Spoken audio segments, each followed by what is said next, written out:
మహిళలకు ఉచిత ప్రయాణం కల్పిస్తున్న శ్రీశక్తి పథకం ప్రభుత్వానికి భారం కాదని బాధ్యతని రవాణా శాఖ మంత్రి మండిపల్లి రాంప్రసాద్ రెడ్డి అన్నారు.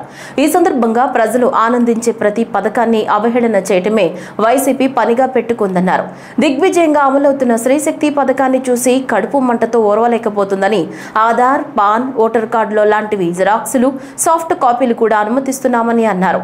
ఘాట్ రోడ్లలోనూ మహిళలకు ఉచిత ప్రయాణం కల్పిస్తున్నామని, శ్రీశక్తి పథకం దిగ్విజయంగా అమలు కావటం వైసీపీ వారికి నచ్చడం లేదన్నారు.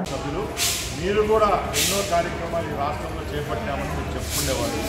ఈ రోజు ఇంత దిగ్విజయంగా ఏ కార్యక్రమం చూసినా కూడా లక్షలాది మంది లబ్ధిదారులకు ఇచ్చే పథకాలే మేము ఇంప్లిమెంట్ చేశాం. సుమారుగా 65 లక్షల మందికి మేము ఏదైతే పిల్లల చదువు కోసం ఇచ్చిన తల్లికి వందనం కార్యక్రమం ఇచ్చాం. అలాగే మీరు పెన్షన్లు అడపా ఇస్తామంటే 1000 రూపాయలు పెంచి 65 లక్షలు పెన్షన్ ఇచ్చాం. ఈరోజు బస్సు విషయానికి వస్తే 7.5 కోట్ల రూపాయల రోజు ప్రభుత్వం భరించి ఏపీఎస్ఆర్టీసీకి చెల్లిస్తూ ఉంది.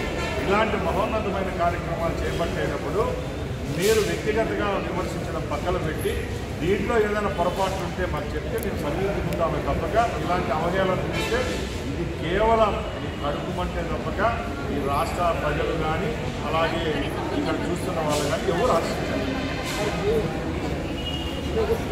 అంటే రాష్ట్రంలో ఉన్న మహిళలకు మాత్రం వర్తిస్తుందని మా ప్రభుత్వం ముందే చెప్పడం జరిగింది.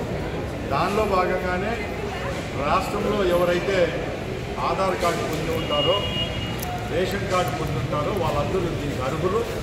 అలాగే ఈ రాష్ట్రంలో ఉన్న మహిళలందరికీ ఈ అవకాశం కల్పిస్తున్నాం కాబట్టి ఆధార్ కార్డు ఒరిజినల్ లేని వాళ్ళు కూడా జిరాక్స్ కాపీలతో ప్రయాణించే విధంగా మా